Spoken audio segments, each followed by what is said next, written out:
야담상회를 찾아주신 마님들과 선비님들 감사드리옵니다. 야담상회, 오늘의 이야기 시작합니다. 첫 번째 이야기 시작합니다. 봄 햇살이 따사롭게 내리쬐며 축생들 암수 모두가 정답게 거닐던 어느 날, 산뜻한 기분으로 외아들 집에 들렀다가 기분만 잡치고 돌아온 해옥은 부들장이 무너져라 한숨을 내쉬고 있었습니다. 이리도 천불이 터질 일이 또 있겠는가. 하나밖에 없는 아들놈이랍시고 금이야 오기야 생고생하며 키워놨더니만 중요할 때는 하등 도움을 주는 일이 없구나. 제 식구만 챙기기 급급해 이 어미는 안중에도 없고. 에휴, 내 팔자야. 서름이 올라온 해옥이 제 가슴을 텅텅 치며 빈방에 홀로 앉아 서러움을 삼키고 있었어요. 그녀가 이리도 자신의 아들에게 서운해하던 사정은 이러했습니다. 어린 나이에 시집와 보니 남편이라는 착자는 꼴에 선비랍시고 방 안에 틀어박혀 책 나부랭이나 들여다볼 줄 알았지? 생계를 꾸리는 일에는 일절 관심을 두지 않았습니다. 사정이 이렇다 보니 집안의 살림 전반을 도맡아 책임질 수밖에 없었던 해옥이 그 여린 고사리 손으로 삭바느질과 동네 길쌈거리를 부지런히 채워 눈코 뜰 새 없이 일하며 집안을 보필하는데 바친 세월이 장장 10여 년이었지요. 원체 비실비실하던 남편은 아들 하나를 얻자마자 그 애를 견디지 못하고 뒤도 돌아보지 않은 채 해옥의 곁을 떠나고 말았어요. 지아비 노릇도 제대로 한 적 없는 남편이라고는 하나 그래도 하늘이 맺어준 인연의 서방이었음에 해옥은 3일 밤낮을 눈물로 지새웠습니다. 자신과 외아들만 남기고 훌쩍 떠나버린 남편이 야속했고 또한 창창한 나이로 졸지의 과부가 되어 앞으로의 미래가 너무도 걱정이었답니다. 허나 그녀의 정신이 퍼뜩 들게 만든 것은 바로 어미의 품에서 칭얼거리며 우렁차게 울던 자신의 외아들이었습니다. 이거 내 정신 좀 보게나. 내가 지금 이리 슬퍼하고만 있을 때가 아니로구나. 이대로라면 하나뿐인 아들놈마저 박복하게 살게 될 테지. 그런 일만큼은 반드시 막아야만 하겠구나. 그 후 해옥은 홀로 된 몸으로 들이치는 풍파들을 악착같이 이겨내며 아들을 장성시켜 뒷바라지 해내는 것만을 자신의 인생 목표로 두고 살아갔습니다. 혼자서 아들을 키우며 온갖 굳은 일로 양육하는 시간이 깊어지자 매파가 찾아와 새 시집 자리를 알아봐 주겠다면서 좋은 혼사 자리를 물어다 주었지만 해옥에게는 그저 달갑지 않은 고나리에 불과했습니다. 보시오, 썩 돌아가시오. 내 비록 외로이 혼자 된 몸이기는 허나 어린 아들놈에게 부끄러운 어미로 남고 싶지는 않소이다. 이렇듯 해옥은 매파가 찾아오는 족족 쫓아내기 일쑤였습니다. 매일 밤 어둠이 내려오고 육아와 살림에 지친 정신없던 하루가 저물면 잡생각이 깊어지는 밤 기운이 어김없이 해옥을 찾아왔습니다. 그럴 때마다 고독과 허전함의 육신이 싱숭생숭하여 이근홍씨 마냥 가슴 한켠이 뜨끈거렸지요. 안 돼, 안 된다. 참아야 하느니라. 나는 아직 해야 할 일이 산더미인 몸. 잡념에 휘둘릴 새가 없도다. 그렇게 마음이 약해져 사내의 생각이 간절해지면 버선을 뭉쳐 자신의 입에 우겨넣고는 허벅지를 꼬집으며 이를 악물고 버텨냈습니다. 그런 세월이 쌓이고 쌓여갔어요. 이름 높은 양반 가문들의 자제만큼은 아니었으나 남부럽지 않게 아들을 키워낸 해옥은 번듯하게 혼인까지 시킬 수 있었습니다. 아들네는 해옥이 마련해준 살림미천을 바탕으로 그럭저럭 먹고 살 만한 구색을 갖춰 무탈하게 지냈고 이윽고는 손주들까지 얻게 되었습니다. 해옥이 그토록이나 아들만을 위한 삶을 살며 아들에게 모든 것을 퍼준 뒤 어느덧 부록을 바라보는 나이가 되었을 때 그녀의 수중에 남은 것이라고는 낡아 빠진 초가 삼간의 쥐꼬리만한 밭 반마지기가 전부였습니다. 참으로 인생이라는 것이 덧없구만 그려. 고생이 고생인 줄 모르며 키워놓으면 무얼하나. 이 어미는 나 몰라라 팽개치고 그저 제 색시와 자식들 챙기기만 급급하니 원. 지난 날을 상기하다 다시금 설움에 젖은 해옥이 굵직한 한숨을 토하며 읍했습니다. 처음으로 되돌아와 그녀가 이리도 마음을 상한 이유는 사실 아주 사소한 이유였어요. 해옥의 고을에서 아녀자들끼리 한양 구경을 가기 위한 명목으로 3, 4, 5 모여 패를 짜고 있었습니다. 혼이 난 아들의 살림 미천으로 온 재산을 다 던져준 해옥만 한양 구경의 노잣돈을 마련할 여유가 되지 않았지요. 눈치만 보다가 무리에서 빠지게 된 해옥은 아들에게 말이나 한번 꺼내보아야 되겠다며 그 길로 아들의 집으로 달려갔습니다. 아들에게 한양 구경을 하고 싶다는 말을 꺼내기가 무섭게 제 살림도 거두기 힘든 노릇이라 노자로 내어줄 돈이 없다면서 너무나도 쌀쌀맞게 퇴박을 맞고 돌아온 것이었습니다. 사정이 이러니 아들에게 서운함을 느끼는 것도 무리가 아니었지요. 이런 꼴을 보려고 내 그리도 이를 깨물어가며 지금까지 살아왔나. 한없이 밀려드는 서러움에 방구들이 꺼져라 토해낸 한숨으로 방안을 채우던 해옥. 잠시 뒤 한참을 서글퍼하던 그 감정이 돌연 울분으로 바뀌었습니다. 가만히 있어봐. 내 도저히 억울해서 아니 되겠다. 이리 살다 가면 무슨 재미겠는가? 내 이렇게 한탄만 하느라 방구석이나 데우고 있을 때가 아니다 이 말씀이지. 아직 나이 육신이 이리도 팔팔한데 못할 것이 무엇이 있나.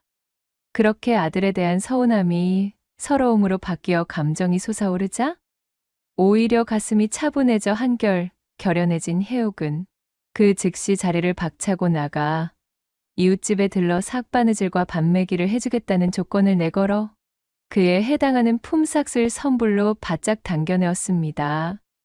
그 돈으로 가까스로 한양 나들이 값을 치르고는 아들에게는 이런 방구도 없이 여행길에 올라버렸지요. 내가 제 놈이 안 도와주면 어디 포기하고 못 나설 줄 알고? 이 애미 알기를 우습게 알았으니 나도 이젠 내 마음대로 해볼 테다. 그렇게 고대하고 고대하던 한양 구경의 나들이길에 오르게 된 해옥. 이제껏 제 고을에서 밖으로 단 한 번도 나서 본 적 없는 해옥은 생애 첫 나들이길에 너무나도 흥이 올랐습니다. 가는 길을 밝히는 찬란한 봄햇살은 해옥의 굳었던 마음을 잔뜩 간지럽히고 있었지요. 한양 경험이 풍부했던 왕년의 장돌뱅이 인솔자를 한 명 앞세워 전원이 시골 아녀자들로 꾸려진 이 나들이 일행은 그렇게 왁자지껄 소란스럽게 한양에 당도하게 되었습니다. 눈앞에 가득 펼쳐진 으리으리한 대궐들과 자신의 한적하고 조용하던 고을과는 비교도 할 수 없는 한양의 시끄럽고 분주한 인파에 해옥은 그야말로 눈알이 튀어나올 만큼 놀라버렸지요. 그렇게 인솔자를 따라 곳곳을 구경하며 들떠있던 일행은 한양에서 제일 가는 한 유명한 박물 가게로 들어가 눈이 휙휙 돌아가는 각종 장신구와 폐물들을 구경하기 시작했습니다. 아들을 뒷바라지하느라 사치와는 담을 쌓고 지낸 해옥에게는 이름조차 생소한 신기한 것들 투성이었어요. 한양 방문 기념품으로 이것저것 사겠다며 소란스러운 아녀자들은 놀이개며 화첩이며 경대며 닥치는 대로 사들이고 있었지요. 일행의 틈에 끼어 해옥도 슬그머니 물건의 가격을 확인해 보는데 마압소사 기절초풍할 가격을 듣고는 마른 침만 꿀꺽 삼켜버렸습니다.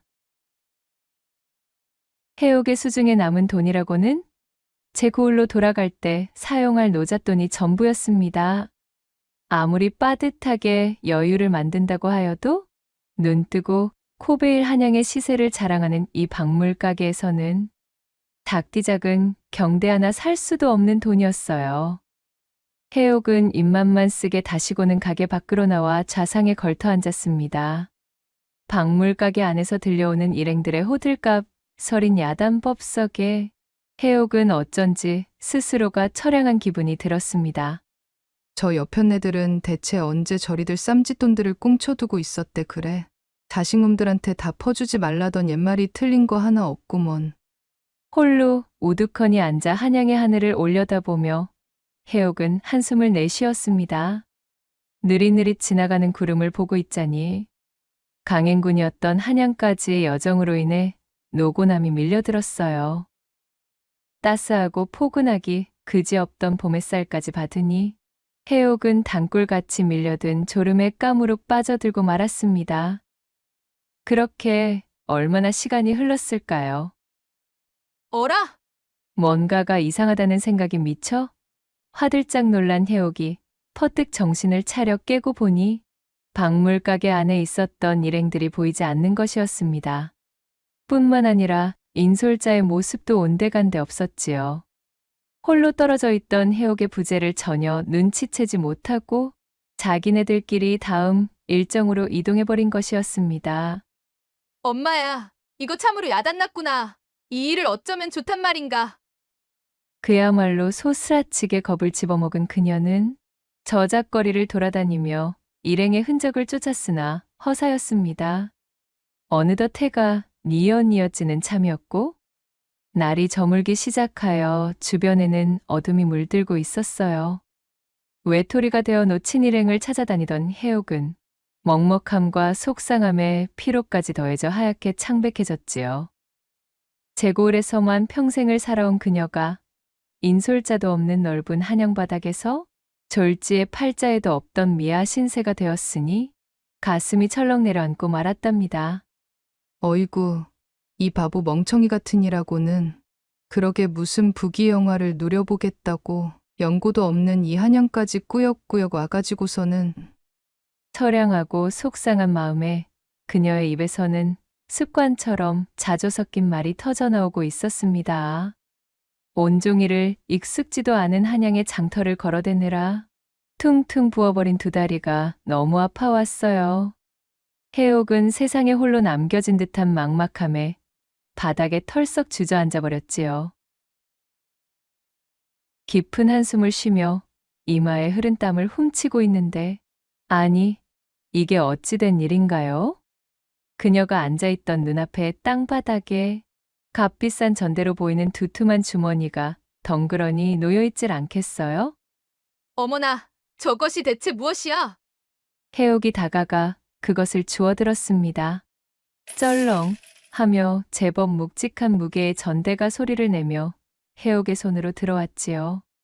전대를 열어 내용물을 확인해본 해옥은 말 그대로 졸도할 뻔하였습니다.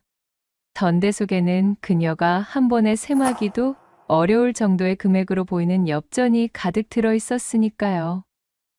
모골이 송연해진 그녀는 당장 고개를 들어 제 주변을 살펴보았습니다. 모양 좋게 차려입은 한양의 행인들은 저마다 제 갈 길이 바쁜 듯 분주한 걸음으로 지나다니느라 이방인 해옥에겐 눈길조차 주지 않고 있었습니다. 그녀는 마른 침을 꿀꺽 삼키며 싸늘한 유혹에 빠졌지요. 이 돈이면 한양으로 돌아가는 노자뿐 아니라 아까 전 박물가게에서 보았던 온갖 휘황찬란한 장신구들도 살 수 있을 것만 같았어요. 아니지, 아니야. 잠시 동안 깊은 고민에 빠졌던 해옥이었지만 본디 천성이 바르고 불효와는 타협하지 않았던 몸. 그녀는 이내 생각을 고쳐먹었습니다. 내 그간 참으로 없이 살긴 했지만서도 이렇게 경우를 어기면서까지 마구잡이로 살아오지는 않았던 몸이자는가. 지금쯤 이 전대를 분실한 주인은 얼마나 가슴을 졸이고 있겠는가 말이야. 내 여기서 이럴 것이 아니라 이 전대의 주인부터 찾아주어야겠구나. 해옥은 전대를 소중히 품에 갈무리한 뒤 인근 장터의 주변을 돌아다니며 전대의 주인을 찾기 시작했습니다. 이 정도의 금액을 분실한 자라면 반드시 사색이 된 얼굴로 근방을 돌아다니며 전대를 찾는 일에 혈안이 되어 있을 테니 금방 알아볼 수 있겠다 싶었습니다. 그녀는 발이 부르트도록 일대를 샅샅이 돌며 전대의 주인을 찾기 위해 동분서주했습니다. 그렇게 열심히던 해옥이 한 젊은 선비를 만나게 된 것은 한 시즌이나 장터 곳곳을 돌아다닌 뒤였어요. 젊은 선비는 누가 봐도 넋이 나간 얼굴로 구부정히 바닥만 내려다보고 있었지요. 모양새를 보아하니 맞는 것 같기는 한데 젊은 선비에게서 어쩐지 지나칠 수 없는 이끌림을 느낀 해옥은 그에게 조심스럽게 다가가 물었습니다. 저 선비님 혹시 뭔가 잃어버리신 것이라도 있으십니까? 그러자 선비가 다 죽어가는 얼굴로 답했어요. 예, 그렇소이다. 내가 그만 돈이 잔뜩 들어있는 전대를 분실하였지 뭡니까. 오늘 중으로 중요한 셈을 치르려 준비한 돈이거늘 이것 참 난감하게 되었습니다. 선비님, 그 전대의 색상과 안에 들어있던 대략적인 금액이 어찌 되는지요? 푸른색 비단에 금실이 놓아져 있고 대충 200냥쯤 들어있는 전대요만 헌데 어찌 그러십니까? 젊은 선비가 묘사한 전대가 자신이 습득한 전대와 일치하자 해옥은 품에서 전대를 꺼내 선비에게 내밀어 보였습니다. 이것은 선비님의 전대가 맞는 듯합니다. 저 안쪽 장터의 바닥에 떨어져 있던 것을 발견하여 마침 주인을 찾기 위해 이리 돌아다니고 있던 참이지요. 하늘이 도와 겨우 주인을 찾게 되는군요. 해옥에게서 전대를 받아든 선비가 믿을 수 없다는 얼굴을 하며 깜짝 놀라 물었습니다. 아니, 그 때문에 이곳을 돌아다니셨단 말입니까? 대체 얼마나 헤매신 geb니까? 글쎄요. 잘은 모르겠으나 어림잡아 한 시즌쯤 됩니다. 이런 감사하기 그지없을 데가 있습니까? 이것의 본래 주인을 찾기 위해 그토록이나 시간을 허비하셨단 말입니까? 그리 큰일도 아닙니다. 이런 거금을 잃어버린 사람이 얼마나 속이 타겠습니까? 그러니 당연히 해야 할 일을 한 것뿐이지요. 해옥이 웃으며 대답하는 찰나 분실한 전대의 주인을 찾았다는 안도감에 잔뜩 긴장하고 있던 몸에 힘이 풀리며 바닥에 털썩 고꾸라지고 말았어요. 아니, 이보시오. 괜찮으신가요? 어쩐지 안색이 좋지 않아 보이십니다. 일행을 놓친 불안함과 한양에 홀로 고립되며 쌓인 어마어마한 긴장으로 잔뜩 움츠려 있던 해옥은 그 길로 그만 정신을 잃고 까무러치고 말았습니다. 그렇게 해옥이 정신을 잃고서 한참의 시간이 지난 뒤 기력을 차린 해옥이 눈을 뜨자 낯선 방이 들어왔습니다. 그 한쪽에 앉아 걱정스러운 표정으로 해옥을 살피고 있던 젊은 여인이 안색을 살피는 목소리로 물었습니다. 깨어나셨군요. 어찌 정신이 좀 드시는지요? 내가 어찌 이곳이 어디인지요? 안심하셔요. 이곳은 저희 집입니다. 저는 이 집의 둘째, 갑이라고 합니다. 기억이 나실는지 모르겠으나 간밤 제 오라버니께서 장터를 헤매시다 혼절하신 귀인을 모셔왔지요. 오라버니께 일련의 이야기는 들었습니다. 오라버니가 분실한 전대를 찾아주셨다면서요? 참으로 어지신 성품을 가진 분이시군요. 거듭 감사드립니다. 보아하니 한양분이 아니신 듯한데 어쩌다 그 드넓은 장터를 홀로 헤매고 계셨던 건지요? 해옥에게 예를 올린 가비는 이후로도 그녀를 극진히 간호하며 한양까지 당도하게 된 상세하고 기나긴 이야기를 차분하게 들어주었습니다. 해옥의 긴 이야기가 마무리되자 가비는 걱정스러운 표정으로 고개를 끄덕였어요. 저런 한양 바닥이 복잡하고 분벼 무척이나 고되셨을 텐데 참으로 고생이 많으셨군요. 같이 거동했다던 일행들도 참으로 야속하네요. 함께 나선 사람이 낙오되었는데도 어찌 그것을 알아차리지 못할 수가요. 오늘은 아무 걱정일랑 마시고 편히 쉬셔요. 그렇게 해옥은 친절한 가비의 융숭한 대접을 받으며 하루를 푹 쉬고 이튿날 개운하게 아침을 맞이했습니다. 해옥이 눈을 뜨자 가비와 젊은 선비가 아침상을 드리며 반갑게 인사를 건네왔지요. 일어나셨군요. 가비에게 전해 들었습니다. 저는 가영이라 합니다. 그래, 한양 나들이에 나섰다가 일이 틀어지셨다지요? 가영과 가비가 밝은 표정으로 살갑게 다가오자 한껏 긴장하고 있었던 해옥도 마음이 한결 놓이는 기분이었습니다. 세 사람이 함께 아침 식사를 나누던 중 가영이 무릎을 탁 치며 말했습니다. 가만 보니 어제 제 전대를 찾아주시느라 그리 애를 쓰셨는데 보답을 하게 해주셔야지요. 식사를 마치시는 대로 한양을 안내해드리겠습니다. 저희야 한양서 나고 자랐으니 그 매정한 인솔자보다야 한양바닥이 훤하지요. 아니, 그렇게까지 하지 않으셔도 되는데. 무슨 말씀이셔요? 한양바닥에서 전대를 잃어버리고 되찾은 사람이 과연 몇이나 되겠습니까? 일이 어질게 주인을 찾아주시다니 참으로 감격하지 않을 수 없었지요. 귀인이 아니셨다면 꼼짝없이 큰 고초를 겪을 뻔하였습니다. 차양 말고 보답할 수 있게 해주시지요. 젊은 온우의 환한 웃음을 보며 둘의 성화에 이기지 못한 해옥은 어쩔 수 없이 그들의 요청에 따르기로 했습니다. 그렇게 온우의 안내를 받으면서 유랑하듯 느긋하고 천천히 맛본 한양 바닥은 참으로 어제와는 사뭇 다른 별천지였습니다. 온우이가 해옥의 곁에서 차근차근 안내해 주니 혼자 헤맬 때는 그렇게도 정신없고 무섭기만 하던 한양이 세상 즐거운 유원지가 되었지요. 잔뜩 신이 난 해옥은 온우의 권유에 못 이기는 척 나흘간이나 그 집에 머물며 요모조모 한양 산매경에 홀딱 젖어들었습니다. 게다가 제 아들 또래의 두 온우이에게 자기 자식에게도 받아본 적 없던 살갑고 따스한 친절을 받으니 단단하게 응어리진 해옥의 가슴속 서러움이 어쩐지 누그러지는 기분이었습니다.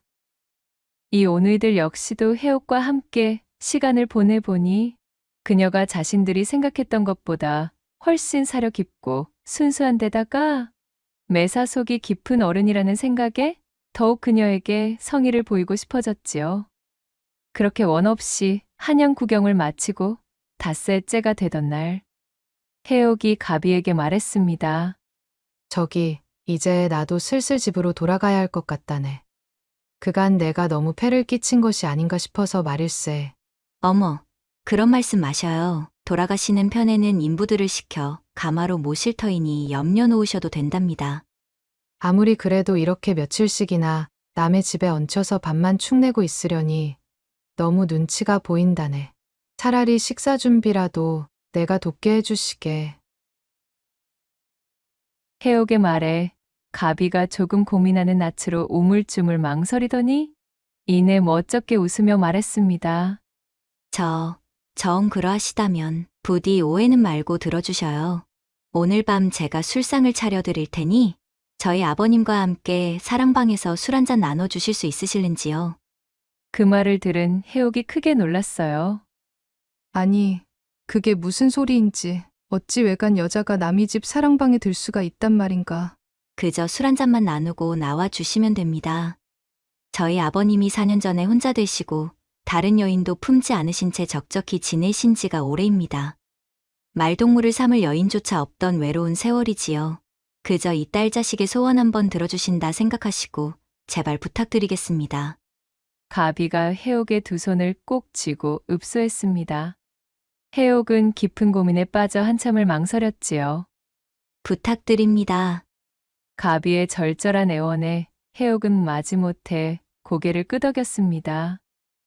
그리고 그날 저녁, 가비가 정성스레 차려낸 술상을 들고 해옥을 앞세워 사랑방으로 들어갔습니다. 아버님, 귀한 손님분께서 아버님께 인사 여쭈러 오셨어요. 그러자 방 안에서 서책을 읽고 있던 중년의 남성이 고개를 들고 인자한 미소를 지으며 말했습니다. 아이들에게 이야기는 많이 들었습니다. 첫째 놈의 전대를 찾아주셨다지요? 그래, 지낼 만은 하십니까? 그럼요. 덕분으로 아주 잘 지내고 있습니다. 얼떨결의 분위기에 휩쓸려 겸연쩍은 얼굴로 자리에 앉으니 그 모습을 본 가비가 잘 되었다는 듯 셀쭉 웃음을 보이며 그럼 이야기들 나누셔요. 하고는 후다닥 사랑방에서 물러갔습니다. 해가 저문 시간에 외간 남자와 사랑방에서 단둘이라니 일찍이 한 번도 해본 적 없던 행동에 해옥의 가슴이 묘하게 요동쳤습니다. 늦게 배운 도둑질이 이래서 무섭다는 거구나 하는 괴팍한 생각이 머릿속에 유영하듯 떠오르자 해옥은 고개를 가로저으며 잡념을 떨치려 애썼지요. 인사가 늦었습니다.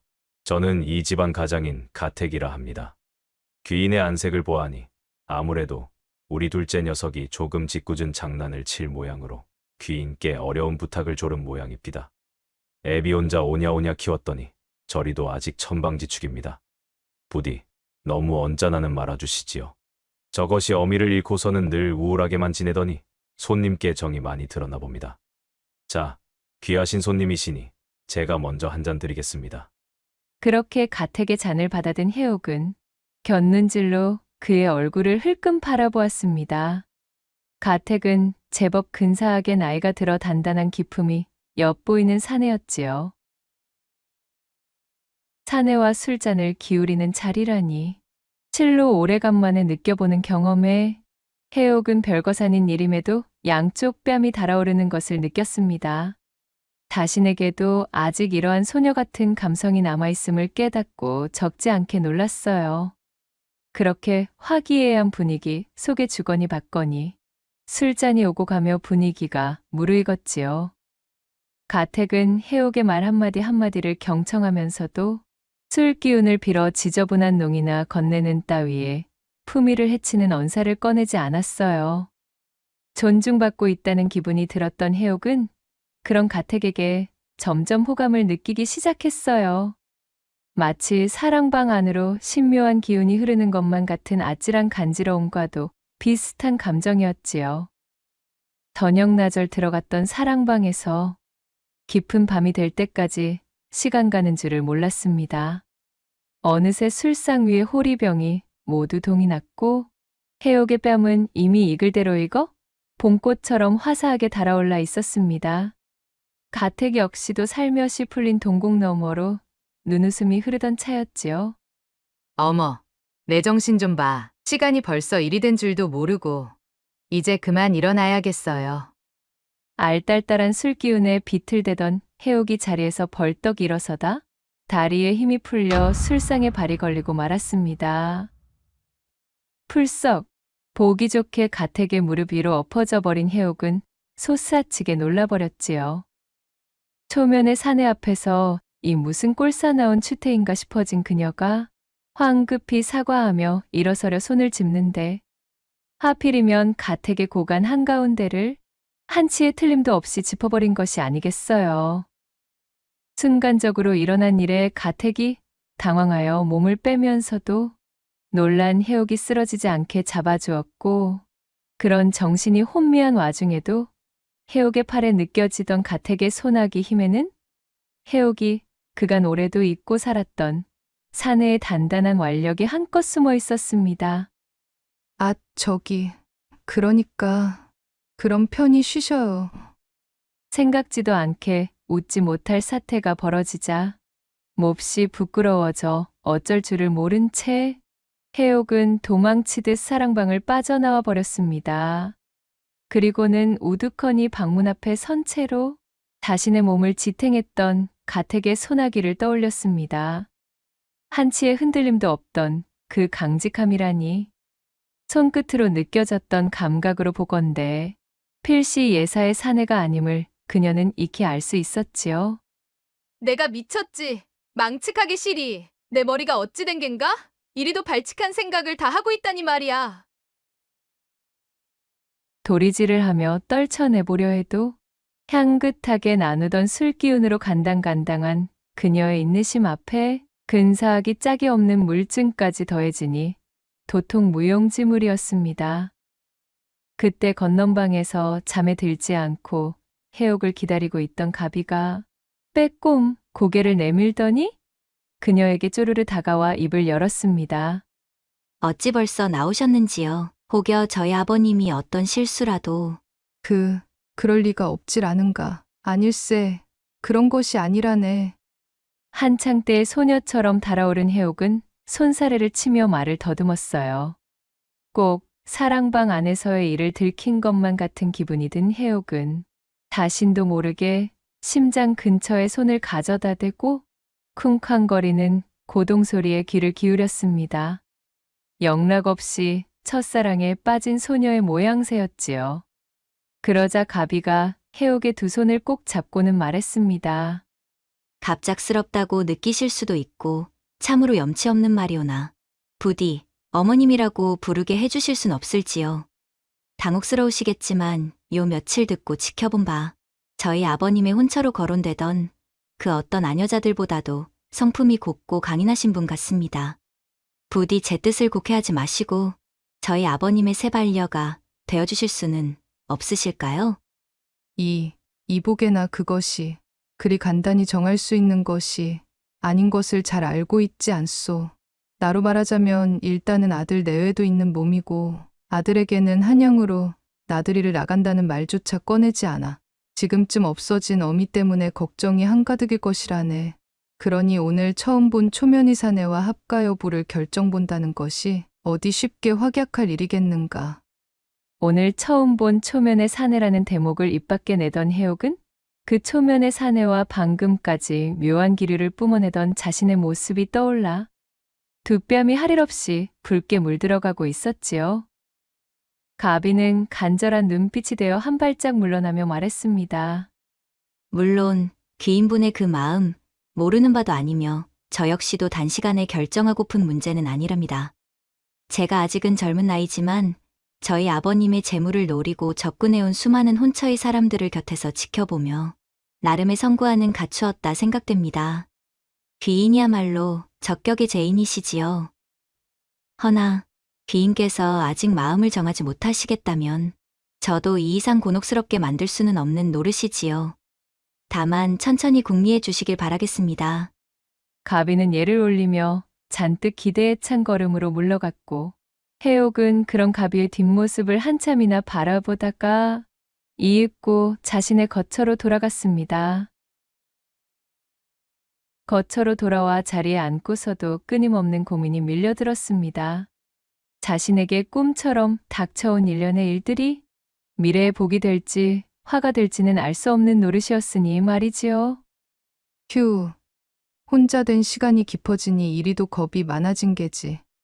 호롱불을 끄고 복잡한 머리를 뉘어 잠자리에 들려는 찰나 무언가 결심이 섰는지 결연해진 얼굴이 된 해옥은 몸을 일으키고는 마루를 지나 가택의 사랑방 문을 벌컥 열었습니다.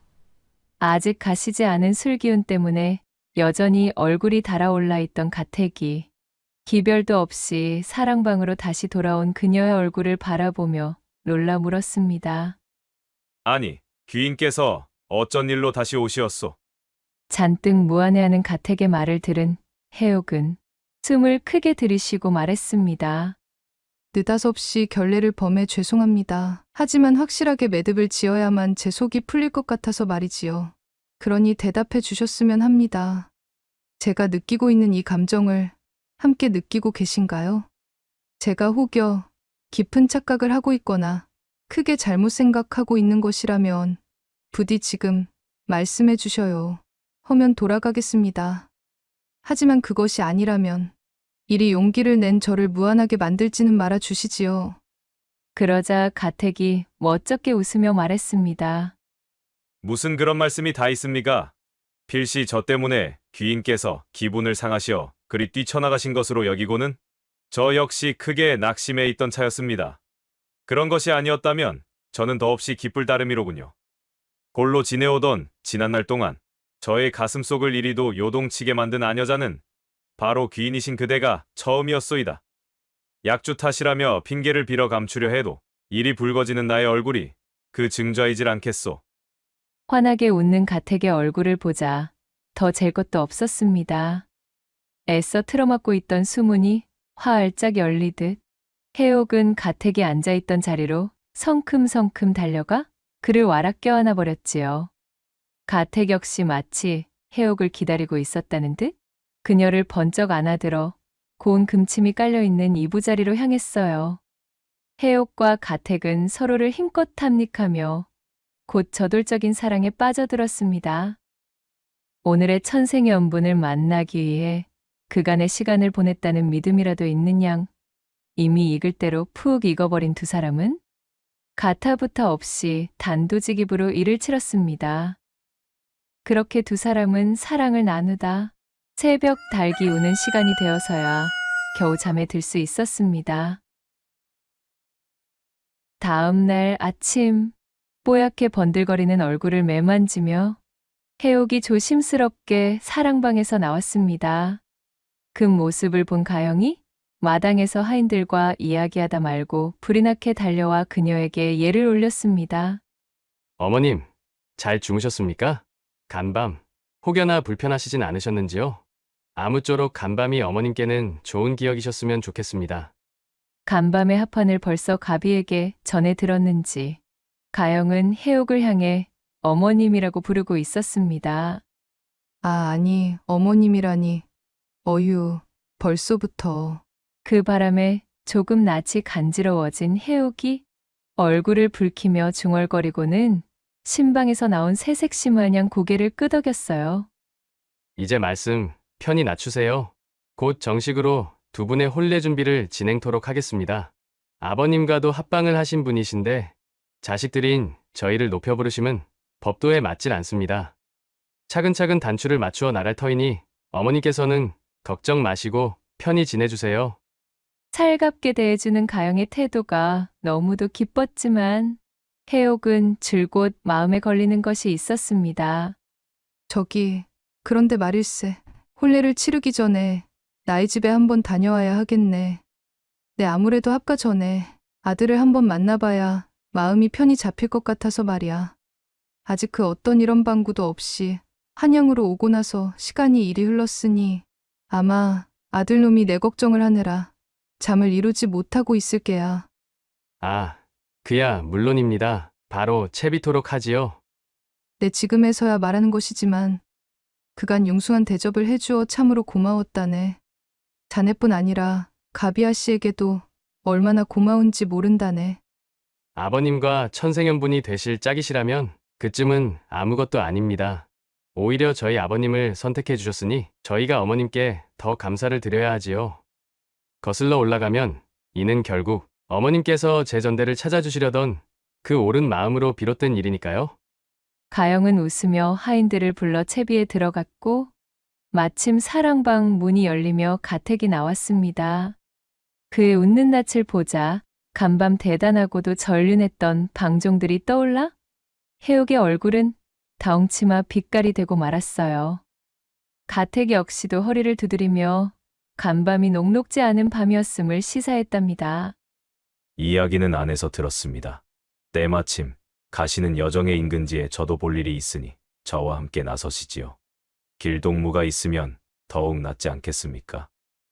이것이 얼마 만에 느껴보는 외롭지 않게 시작하는 하루인지 해옥은 가슴 벅찬 뜨거움에 마음이 날아갈 듯 하였습니다. 물론입니다. 그래 주신다면 더없이 감사하지요. 이렇게 가택과 함께 귀한 길에 오른 해옥은 한양을 향해 고독한 걸음을 옮겼던 지난 때를 추억하며 웃음이 새어나왔습니다. 사람의 연이라는 것이 이렇게나 신기합니다. 한양으로 첫걸음을 떼었을 때에는 이런 만남이 기다리고 있을 줄은 상상도 못하였답니다. 그것은 저도 마찬가지입니다. 당신을 만나기 전에는 그저 방 안에 틀어박혀 호라비 냄새나 풀풀 풍겨대고 있던 재미없는 사내였을 뿐이지요. 그날 밤 함께 들었던 술이 합헌주가 될 것이라고는 내 미처 생각치 못했다. 들구경이며 꽃구경이며 봄내음 물씬한 길을 사내와 단둘이 정답게 가려니 해옥의 얼굴에도 미소꽃이 한박 피어 올랐습니다. 그렇게 웃고 떠들며 여행을 즐기니 천리길도 한 걸음이라 어느새 아들 내외의 집까지 당도한 해옥이었지요. 그녀는 대문 밖에서 아들을 부르려다 말고 멈칫하고 말았습니다. 아들에겐 말도 없이 한양행에 올라 그곳에서 새로 만난 사내와 느닷없이 재취하려는 의사를 비치는 것에 반대를 하면 어쩌나 내심 걱정이 앞섰으니까요. 그간 아들만 바라보며 지냈던 삶에서 이제야 자신을 위한 인생을 열어보려 하는데 기왕이면 아들의 축하를 받고 싶었던 것이지요. 그러나 그런 해옥의 걱정을 보기 좋게 비웃기라도 하듯 아들은 해옥이 한양길에 오른 사실조차도 까맣게 모르고 있었습니다. 아니 그럼 그간 나에게 기별 한번 해본 적조차 없다는 게야? 이리도 오랜 기간 집을 비웠거늘 내가 한양으로 향했다는 사실에는 아예 관심조차 없었다는 말이니. 한양에 가 있는 기간 동안 어미와 연락이 닿지 않아 노심초사하고 있을 거라 생각했던 해옥의 예상과는 달리 아들은 애초에 아무런 관심도 없었던 것이지요.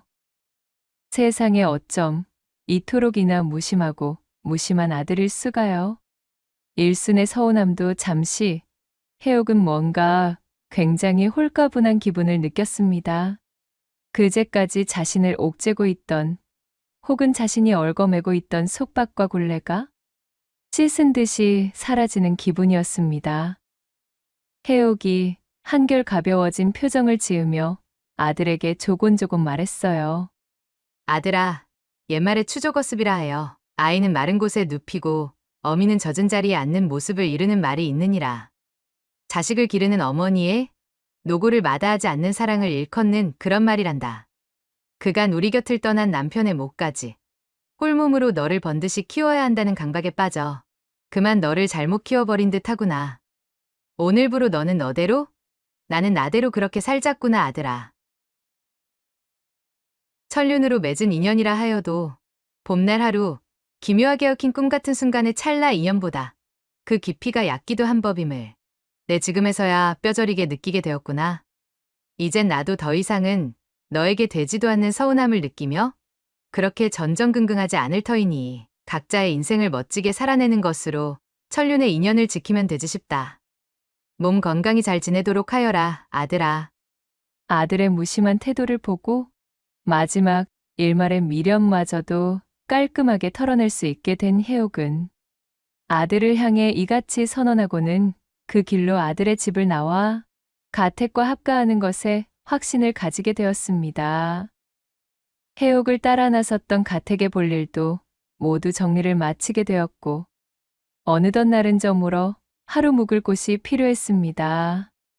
하인이 알아봐준 주막에 당도하여 여독도 풀 겸 방에 들어섰지요.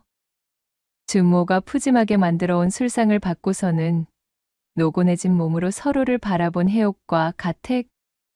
그간 아들에 대한 묘한 죄책감으로 몸을 사리던 해옥에게 이제는 거리낄 것이 없었습니다. 그럼 저기 서방님, 엊그제의 밤을 이어서 계속할까요? 저기 주막 안에 다른 사람들이 듣기라도 하면 어쩌려고 이러십니까? 저번에 밤에 보니 거사 때 상당히 입 밖으로 노랫가락을 뽑는 것을 좋아하시는 모양이던데. 여기는 귀인네 고을 근방이라 귀인을 알아보는 사람들도 많지 않겠소이까? 어머, 그건 걱정 마셔요. 혼자 된 시절 해오던 버릇으로 주변이 소란으로 물들지 않고도 치를 방법이 있습니다. 해옥은 자신의 짐 보따리 속에서 깔끔하게 빨아둔 버선 한 겹을 꺼내 공 모양으로 돌돌 뭉쳤어요.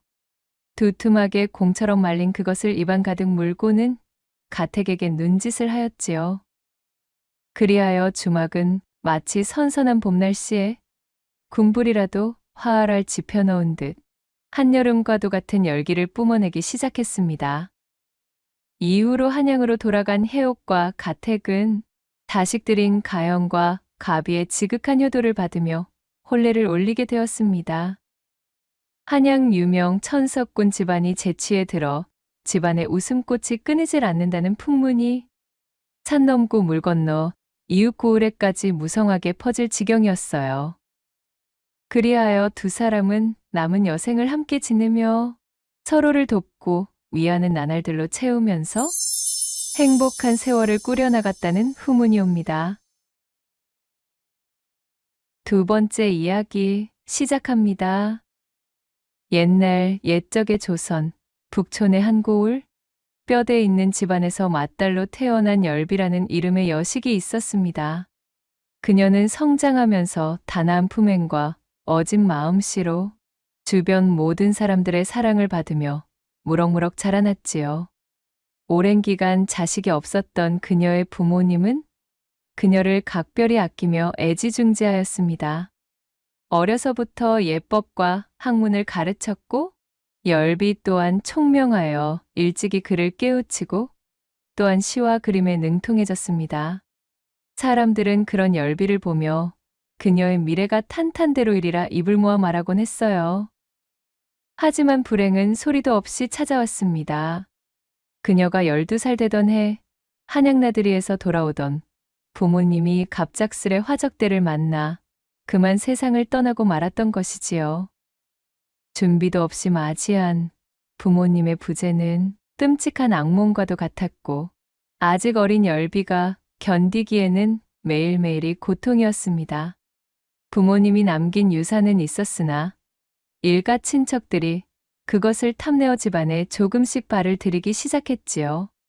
그들의 손길은 점점 뻗어나가 집안의 재산을 잠식해갔고, 대를 이을 아들이 없던 집안의 유산은 그렇게 열비가 손을 쓸 틈도 없이 순식간에 사라져버렸습니다. 부모님을 잃은 슬픔 속에서 혼자가 된 열비는 믿었던 친척들마저 등을 돌리자 더욱 고립감을 느꼈습니다. 재산을 탐낼 때까지만 하더라도 친절히 다가왔던 친척들은 더 이상 수탈할 재산이 없어진 열비를 그저 귀찮은 존재로 여기며 멀리했지요. 열비가 의지할 사람이라고는 자신이 태어나면서부터 오랜 세월을 함께했던 유모뿐이었습니다. 유모는 열비를 제 자식처럼 아끼며 이제는 얼마 남아있지도 않은 재산으로 살림을 꾸려나갔습니다. 그러나 시간이 지날수록 유모 역시 나이가 들어 몸이 쇠약해졌지요. 유모는 항상 열비에 대한 걱정뿐이었습니다.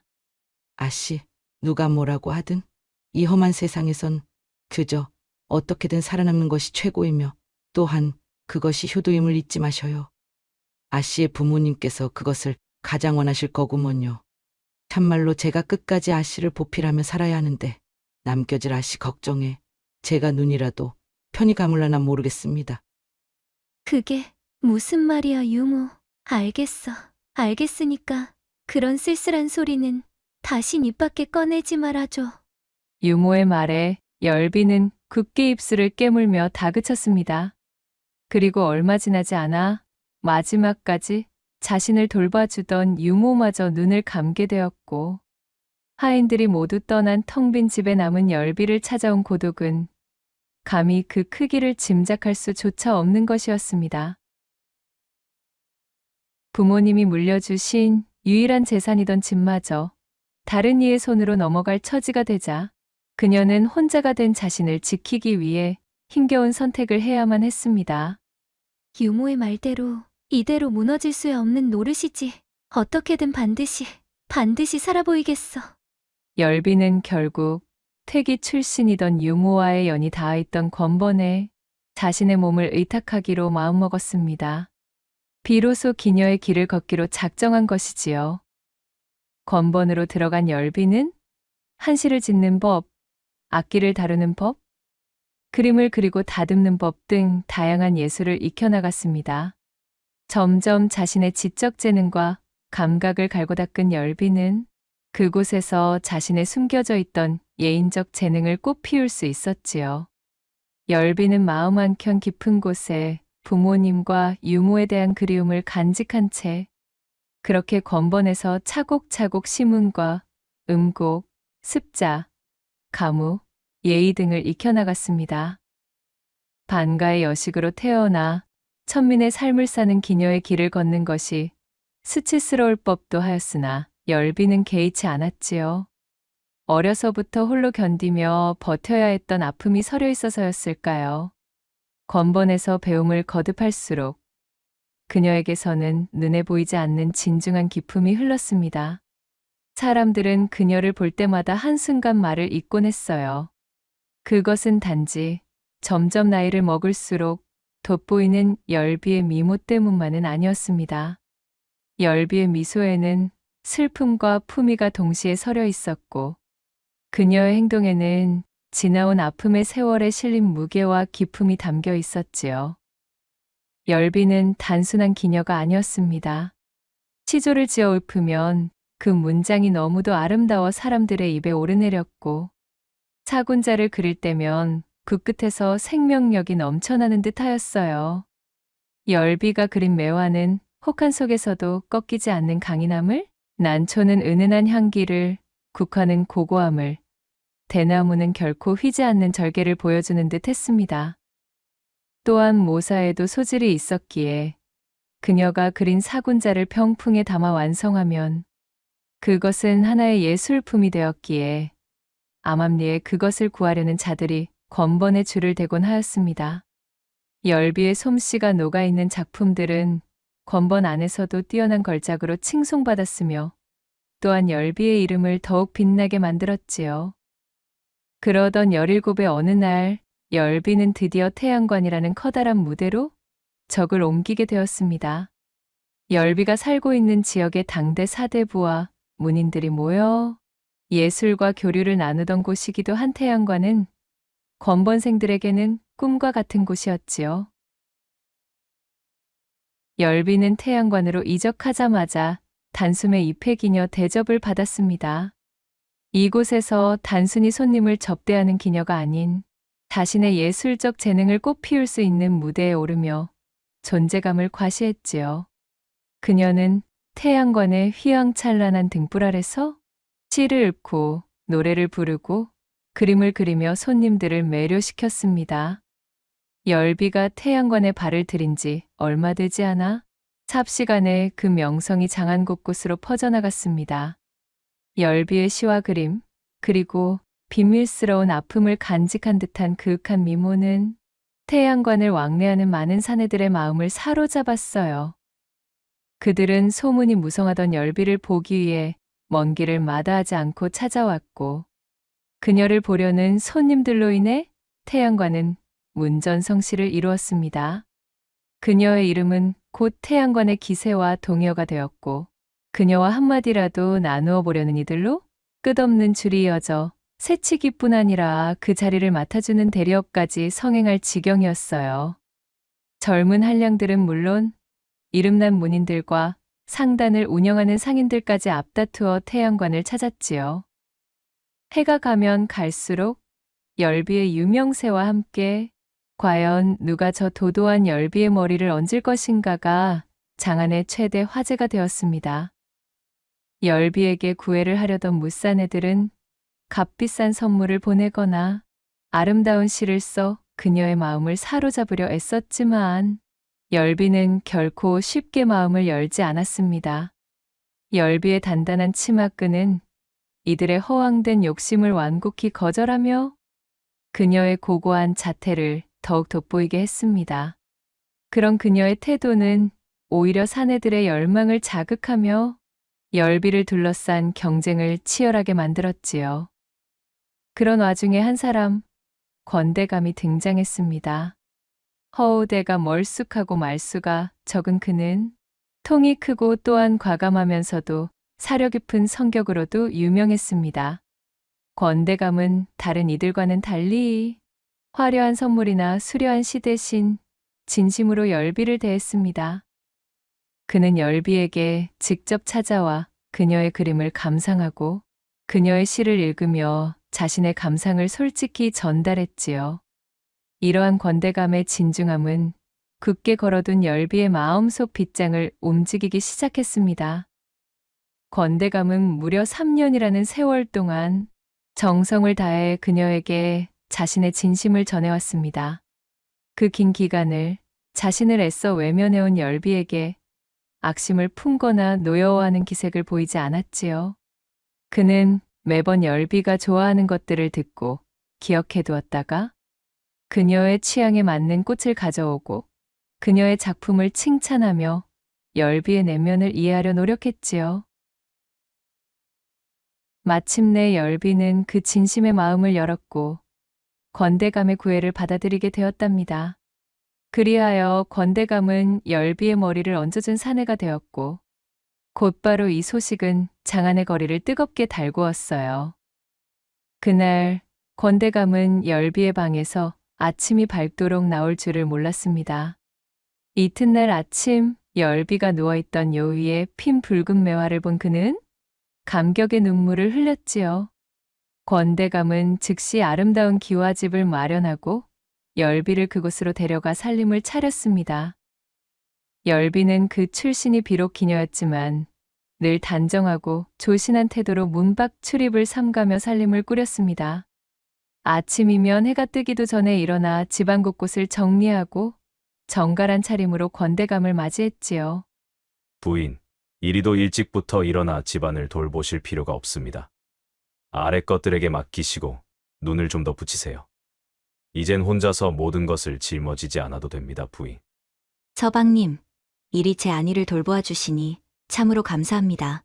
허나 제가 좋아서 하는 일인걸요.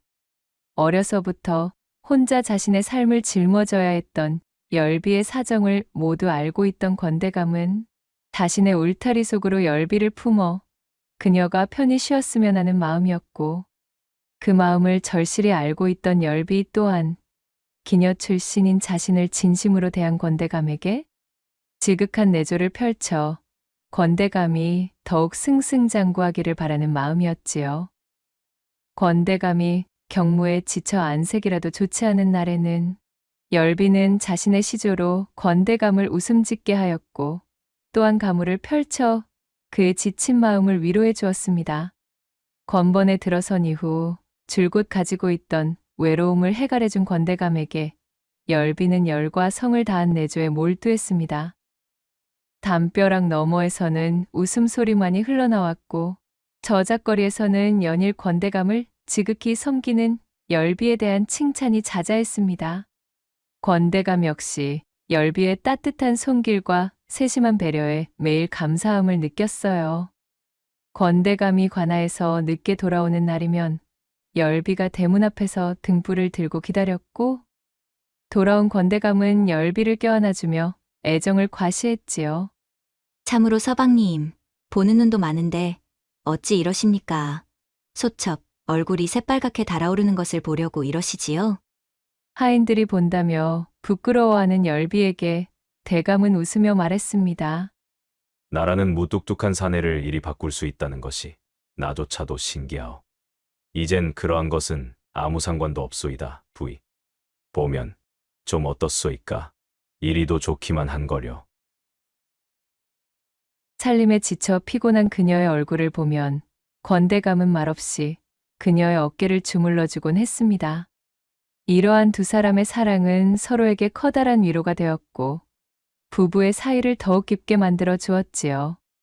열비는 단지 권대감만을 위해 헌신한 것이 아니었습니다. 집안에서 일하는 하인들과 소작농들에게도 늘 친절하고 너그럽게 대했습니다. 하인들은 그녀의 따뜻한 마음에 깊은 감명을 받았고, 누구 하나 제 주인인 안방마님에 대해 악심을 품는 자가 없었습니다.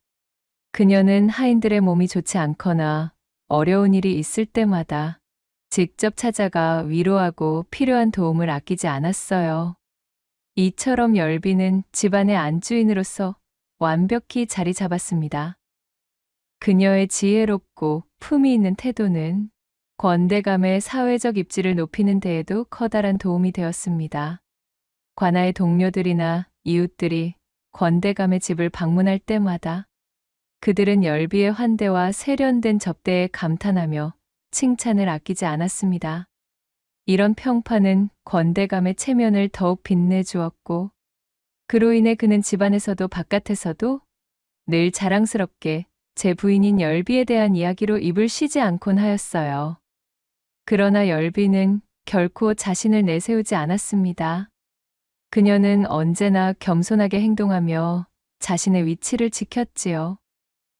열비의 가장 큰 바람은 권대감의 안녕과 평안이었고, 자신은 그 곁에서 조용히 기쁨을 나누는 것이었습니다. 권대감과 맺어진 이후 그녀는 처음으로 자신의 과거를 후회하거나 슬퍼하지 않았습니다. 오히려 그 과거가 자신을 지금의 자리에 있게 해주었다 생각하며 하루하루를 감사하는 마음으로 살아갔습니다. 열비는 곧 예쁜 딸을 낳았고, 이 아이는 권대감의 마음을 사로잡아 그의 사랑을 한 몸에 받았어요. 그녀는 딸이 자신의 과거를 넘어 보다 안정된 삶을 살기를 기원하며 날마다 정성을 다해 그녀를 돌보았습니다. 권대감 역시 열비와 딸을 위해 모든 것을 아끼지 않았고, 그들의 집은 언제나 화목한 웃음으로 가득했답니다. 호사다마라고 했던가요? 중종 14년 조광조 등 신진사림이 훈구, 재상들에 의해 축출되어 많은 자들이 죽거나 기양을 가게 된 기묘사화로 조정에서는 연일 피가 튀기 시작했습니다. 평소 입바른 소리로 조정해서 눈엣 가시였던 권대감 역시 사화에 휩쓸려 머나먼 청산도로 유배를 가게 되었지요. 대문 밖에서는 포졸들의 거친 고함 소리가 들려왔고 그는 포졸들에게 묶인 채 속절없이 끌려나갔어요. 열비는 딸을 부둥켜 안고 포졸들을 막아서며 결단코 안 된다 외쳤으나 부인, 그러지 마시오. 부디 부인의 몸을 잘 돌보시오. 내 걱정일랑 말고 우리 딸을 잘 부탁하오. 라며 자신을 만류하는 남편의 말에 털썩 주저앉고 말았습니다. 남겨질 열비와 자신의 딸을 생각하는 권대감의 마음은 이미 천갈래로 찢기고 있었으나 하마터면 집안 전체가 휘말려 멸문당할 위험에서 겨우 벗어나 자신만 귀양을 가는 것으로 끝났으니 더는 이를 키우고 싶지 않았던 권대감이었습니다. 열비의 가슴은 억장이 무너지듯 아파왔어요.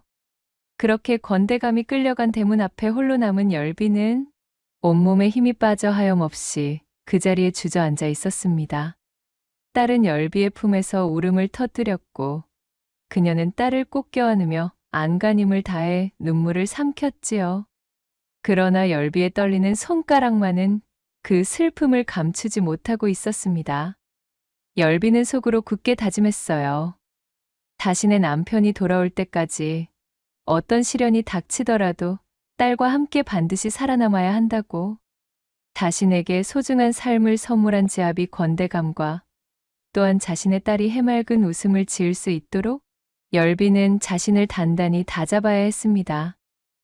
청산도로 유배를 간 권대감의 소식은 멀고도 드물게 들려왔습니다. 그는 험한 바다를 건너 외진섬에서 고된 생활을 이어가고 있다는 풍문이었지요. 풍문의 진위 여부조차 확실하지는 않았으나 그마저도 열비는 반갑고 소중했습니다. 닿지 않는 자신의 지아비에 대한 그리움을 품에 묻고 열비는 남모르게 밤새도록 흐느꼈어요. 그러는 사이 생과부 신세가 된 열비를 어떻게 해볼 심산으로 몇몇의 사내들이 찝적대기도 하였지만 언감생심 그녀의 굳은 심지와 권대감을 향한 충절을 꺾을 수는 없었지요. 그녀는 딸 앞에서는 결코 약한 모습을 보이지 않으려 했었지만 홀로 있을 때면 권대감에 대한 그리움과 현실의 무게가 그녀를 무너뜨리곤 하였습니다. 그렇게 지옥과도 같던 3년이라는 시간을 버텨낸 열비, 추나추동, 꽃 피고 새우는 봄이 연달아 찾아왔고 스산하게 낙엽이 흩날리는 가을 또한 깊어감에도 열비와 그녀의 딸은 대문을 꼭 잠그고 두문불출이었습니다. 평소 사치와는 담을 쌓고 청렴을 강조하던 권대감이었기에 그가 귀양살이를 간 이후로 곳간이 동나는 것은 순식간이었습니다. 결국 그들에게는 궁핍이라는 무서운 마귀가 찾아왔지요. 난리통 이후로 뿔뿔이 떠나간 하인들의 손길이 닿지 않는 지붕에서는 비가 줄줄 새었고 담이 무너져도 방치할 수밖에 없었으며 급기야는 쌀독도 그 바닥을 드러내고 말았습니다. 태양관의 독보적인 존재였던 그 시절과는 달리 외딴 섬으로 유배된 지아비가 있는 지금의 열비를 선뜻 도와주려는 사람은 없었습니다. 열비의 집안과 연루되는 즉시 자신 역시 무사하지 못했으니까요. 태양관 옛 동료들에게 사정사정하여 여기저기 손을 벌리고 돈을 빌려 하루하루 연명해 나갔으나 그것도 한계는 있었지요. 결국 더는 버티기가 힘들었던 열비는 집을 담보로 고리채를 쓰게 되었고 변제일을 한참이나 넘긴 시기에 이르러서는 권대감과의 추억이 깃든 소중한 집에서 쫓겨날 판이 되었습니다. 내가 부족하고 못난 탓에 지아비의 소중한 이 가택을 이리도 지켜내지 못한 채 허망히 떠나야 하는구나. 그러던 어느 날 아랫고을의 매파가 열비를 찾아왔습니다. 매파는 열비를 마주하며 어렵게 말을 꺼냈지요. 저기 마님, 권대감께서 청산도에 귀양 가신 지 이태 만에 사약을 받으셨다는 소문이 돌고 있습니다요. 그 말에 열비는 순간 가슴이 철렁, 눈앞이 캄캄해지며 바닥에 주저앉을 뻔하였습니다. 허나 밖으로 티를 내지 않았지요. 어허, 그 무슨 망발인가? 어찌 그러한 말을 입에 담는다는 것이야? 그런 요설이나 늘어놓을 작정이라면 썩 돌아가시게. 나는 대감께서 반드시 살아계실 것이라 믿어 의심치 않네. 그런 열비의 대답에 매파는 조심스레 그녀를 위로하며 말을 이었어요. 물론 그 마음은 잘 알고 있습니다, 마님. 하지만 이는 비단 마님의 문제만이 아니지 않습니까? 아직 장창하게 젊은 나이에 이리 혼자 지내실 수는 없는 노릇입니다. 마님만의 문제가 아니라 애기 씨의 안위도 돌보셔야만 하지요. 대감께서 기양살이를 가셨어도 마님께서 관노가 되지 않은 것 또한 어찌 보면 다 이러한 하늘의 뜻이 있기 때문이 아닐런지요. 때마침 좋은 혼처가 있으니 한번 생각이나 해보십시오. 서촌에 사는 김판서 대기신데 상처하신 호랍이시고 인품도 두말할 필요 없이 훌륭합니다요. 그 이후로도 매파의 설득은 사흘 밤낮 끝없이 이어졌습니다. 거기에 더해 가세가 더욱 기울어 딸의 허기마저 달래주지 못할 지경까지 이르자 열비는 하는 수 없이 매파와 함께 김판서를 만나게 되었지요. 김판서는 중후한 외모와 점잖은 태도를 지닌 인물로 처음부터 열비를 존중하며 대화를 이어나갔습니다. 하지만 열비는 자신의 마음속 무거운 짐을 덜어내지 못한 채였어요. 한참의 이야기가 오고 가고 열비는 결심한 듯 입을 열었습니다. 소첩이 비록 궁핍에 지쳐 일부 종사를 지키지 못하는 신세가 되었지만 감히 청컨대 이것 하나만은 부디 약조해 주십시오. 만약 훗날이라도 권대감님께서 살아서 돌아오신다면 소첩은 그 즉시 모든 것을 미련 없이 내려놓고 권대감님께 돌아갈 것입니다. 허해 주실 수 있으십니까? 김판서는 잠시 깊은 생각에 잠겼다가 고개를 끄덕이며 대답했습니다. 나는 저작거리 왈패 따위가 아닙니다. 네, 그대의 이야기는 건너 참으로 많이도 들어왔기에 오히려 그 절개와 정절에 반해 이 혼담을 밀어붙였다오. 좋소이다. 그리하겠습니다. 천지신명께 맹세코 약속하리라. 그의 목소리에는 그릇이 큰 사내의 확고한 뜻이 담겨 있었습니다. 그는 열비의 손을 조심스레 잡으며 덧붙였지요. 비단 일이 틀어져 귀양을 가게 되었다고는 하나 나 역시 권대감의 고결한 정신과 그가 보인 사대부의 모범을 모르는 바 아니오. 만약 그리 된다면 약조한 대로 하겠소이다. 딸을 위해 그리고 현실을 위해 열비는 새로운 길을 선택해야만 했어요. 모두가 손가락질할 것이 뻔하였으나 딸을 굶길 수는 없었던 열비는 깊은 숨을 내쉬며 새로운 삶을 향한 문을 열기로 결심했습니다. 여기저기 열비가 진 빚을 김판서가 모두 갚아주고 열비의 집에 걸려있던 담보도 풀어주었습니다. 그녀는 권대감과의 소중한 추억이 서려있는 집의 대문을 어루만지며 눈물을 흘렸지요. 이후 딸을 데리고 김판서 집으로 들어가게 되었습니다. 마침 김판서에게는 어린 딸이 하나 있었는데 어머니를 잃고 난 뒤부터 마음의 문을 닫아버린 상태였습니다. 열비는 자신의 어린 시절이 떠올라 처음부터 그 아이에게 다가가려 노력했지요. 어린 나이에 부모를 잃은 슬픔을 누구보다 더 잘 알고 있었던 열비는 김판서의 딸을 자신의 딸처럼 정성을 다해 돌보았습니다. 열비의 따뜻한 손길과 진심 어린 노력은 차츰 아이의 마음을 열기 시작했어요. 상처한 이후로 제 아비 김판서에게조차 한마디도 뻥끗하지 않던 딸아이가 처음으로 열비에게 말을 건네며 어리광을 피운 것이지요. 그 모습을 본 김판서는 감격을 금할 길이 없었습니다. 각고의 노력 끝에 김판서의 딸은 열비를 어머니라고 부르기 시작했고 열비는 그 순간 눈물을 흘리며 아이를 꼭 껴안고는 말했어요. 그럼 물론이지. 너도 내 딸이란다. 나를 어미로 받아주어 참으로 고맙고 또 고맙다 아가야. 이제부터는 절대 너를 어미 없는 그늘에 두지 않으마. 그녀의 진심 어린 말에 아이는 비로소 활짝 웃으며 마음에 지고 있던 그늘을 서서히 내려놓았습니다.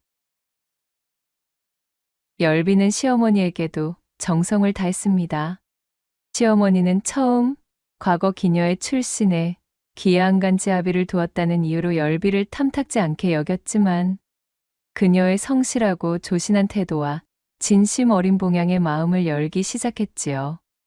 열비는 매일 아침 직접 달인 탕약을 시어머니께 올리고 또한 집안의 하인들조차 꺼리는 지저분한 시중들 역시 눈 하나 깜짝이지 않고 해냈습니다. 함께 보내는 시간이 늘어나고 늘 자신의 말을 경청하는 열비를 보며 시어머니는 점차 열비에게 가졌던 선입견을 벗어던지고 열비가 자신의 아들을 향해 보인 내조의 깊은 만족감을 드러냈습니다. 이듬해 열비는 달덩이 같은 아들을 낳았습니다. 아이가 태어나자 김판서와 시어머니는 기쁨을 감추지 못했어요. 시어머니는 아이를 품에 안고 눈물을 흘리며 말했습니다. 우리 집안에 이런 경사가 생기다니. 참으로 아가, 네가 우리 집안의 복덩어리로구나. 김판서 역시 열비의 손을 잡고 연신 감사의 뜻을 전했습니다. 정말 고맙소, 부인. 부인 덕분에 집안이 환하게 빛나고 있어. 열비는 이후 단연간 내리 아들 둘을 더 집안에 안겨주었습니다. 김판서의 집안은 손이 귀한 집안으로 유명했기에 이 경사는 집안을 더욱 화목하게 만들었지요. 시어머니는 연일 주변 사람들에게 며느리 자랑하기에 바빴습니다. 열비가 데려온 딸도 친손녀처럼 아끼며 늘 곁에 두고 귀여워해 주었지요.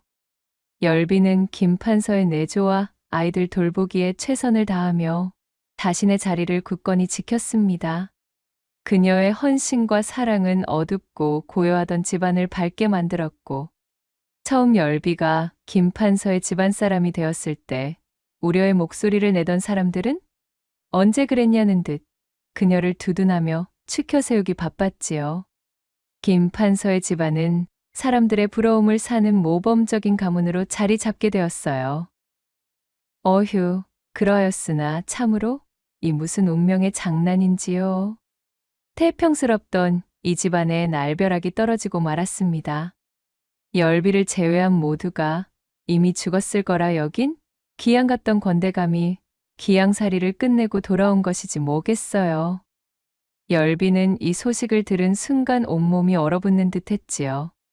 꿈에서도 그리던 자신의 지아비이자 처음으로 제 연정을 모두 쏟아부었던 사내가 귀환하였다는 소식에 열비는 다리에 힘이 풀려 제대로 서 있을 수조차 없었습니다. 그녀는 지체 없이 김판서와 시어머니에게로 가서 무릎을 꿇었습니다.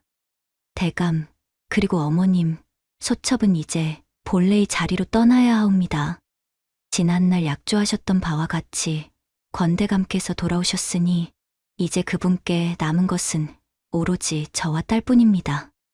제가 곁에서 힘이 되어 드려야만 합니다. 절절히 고하는 열비의 목소리는 시종일관 떨렸고 눈물은 이미 뺨을 타고 흐르고 있었어요. 김판서와 시어머니는 열비의 결정을 묵묵히 받아들였습니다. 그녀가 이 집안에 와 이루어 놓은 모든 시간을 함께 했기에 더욱 그녀의 결단을 존중할 수 있었고 또한 그것을 감내할 인품도 지니고 있었습니다. 김판서는 깊은 한숨을 내쉬며 입을 열었지요. 당신과 함께한 시간은 내게도 큰 행복이었소. 당신의 선택을 내 존중하리다. 그는 열비의 손을 조심스레 잡으며 덧붙였습니다. 허나 내 당신의 그 속마음을 알기에 참으로 걱정이오.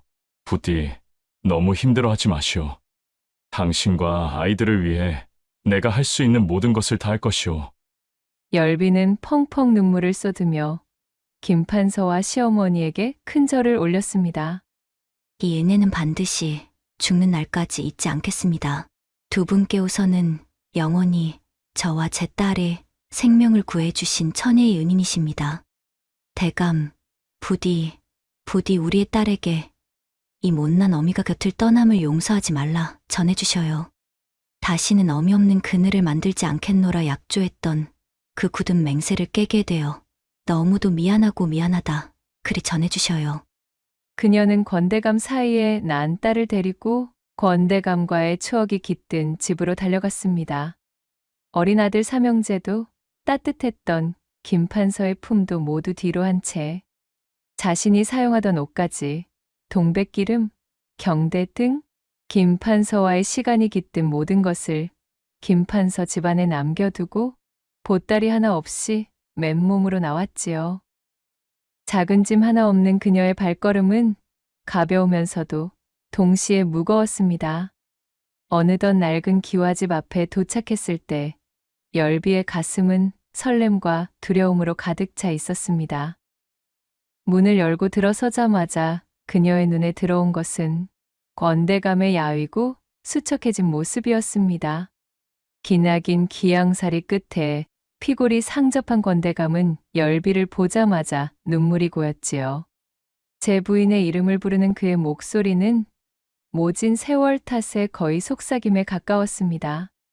열비는 그를 부둥켜 안고 대성통곡을 했고 딸 역시도 아버지의 품에 안기며 울음을 터뜨렸습니다. 세 사람의 울음소리는 오래도록 집안에 울려 퍼졌어요. 권대감은 겨우 살아 돌아왔지만 그의 몸은 극도로 쇠약해져 있었습니다. 열비는 그를 위해 몸을 아끼지 않고 간호에 나섰어요. 그녀는 주변 여기저기서 돈을 빌려 보약을 지어 올리고 백숙을 만들었지요. 매일 새벽이면 직접 우물에서 물을 깃고 정성스레 약초를 다렸습니다.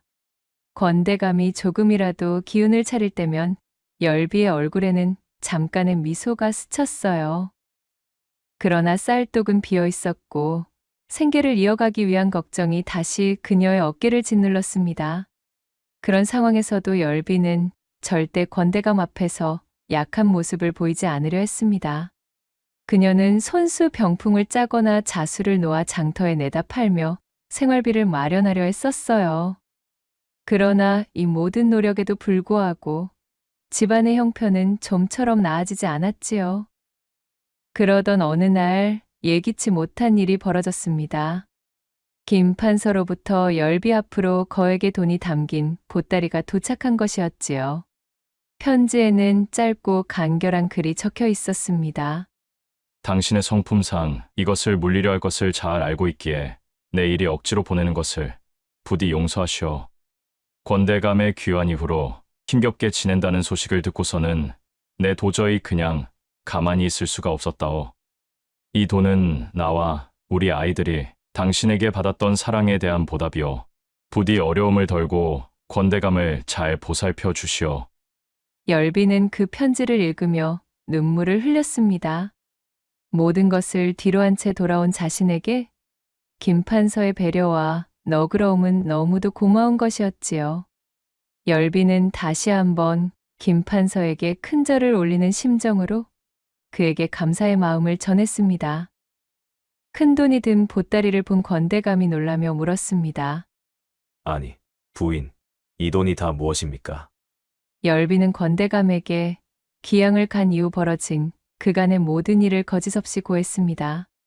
권대감은 침통한 표정으로 자신의 아내가 해주는 이야기를 묵묵히 들었지요. 소첩은 일부 종사의 맹약을 저버리고 서방님께서 귀양을 가 계신 사이 다른 사내의 집안에 드나든 못난 계집입니다. 부디 이런 저를 벌하여 주시옵소서. 권대감은 눈물범벅이 되어 읍소하는 열비의 두 손을 맞잡고 천천히 고개를 가로저으며 답했습니다. 네, 참으로 부인께는 면목이 없소이다. 또한 김판서의 배려에도 두말할 것 없는 고마움을 느끼게 되는군요. 그간 혼자서 이 얼마나 고생이 많으셨소이까. 그저 건강히 우리 딸과 함께 버텨주어서 나는 부인께 감사할 따름이오. 또 한 번 집안이 들썩이는 눈물의 난리통 끝에 열비는 김판서가 지원한 돈으로 쌀독을 채우고 권대감의 약재를 구하며 다시금 가정을 꾸려나갔습니다.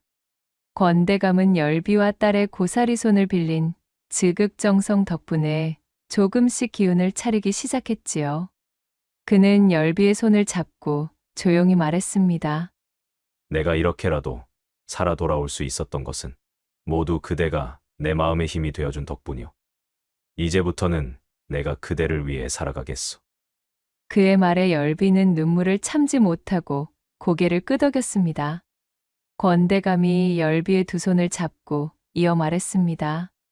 허나, 부이, 나와의 인연을 소중히 하는 것은 참으로 감사하나 그렇다고 어린 아들 셋을 팽개치고 오는 법은 없습니다.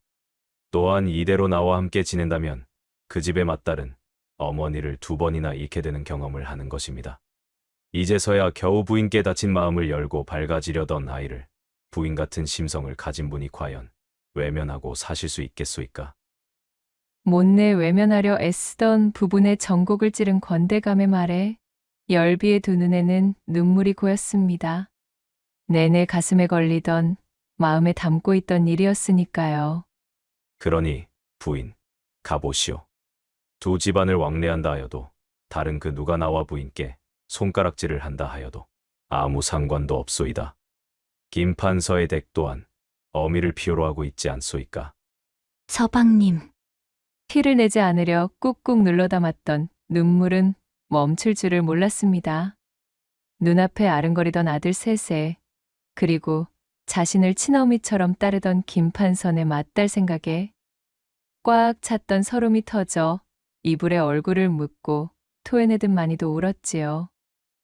그렇게 열비는 양쪽 집안을 왔다 갔다 하며 살림을 돌보았고 김판서의 딸과 그의 사이에서 낳은 아들이 장성할 때까지 열비는 최선을 다해 어미의 본분을 지켜나갔습니다. 이 사정이 널리 퍼지게 되어 열비에게 손가락질하는 사람은 아무도 없었지요. 훗날 자신의 의무를 다하고 권대감에게 홀가분이 돌아온 열비는 그렇게 권대감과 여생을 함께하며 행복한 나날을 보내게 되었다는 후문이 옵니다. 낭독해드린 이야기가 우리 마님들과 선비님들 마음에 드셨다면 구독과 좋아요, 댓글로 야담상회를 응원해 주셔요. 늘 잊지 않고 야담상회를 찾아주시는 여러분들 시청해 주셔서 참으로 감사하옵니다.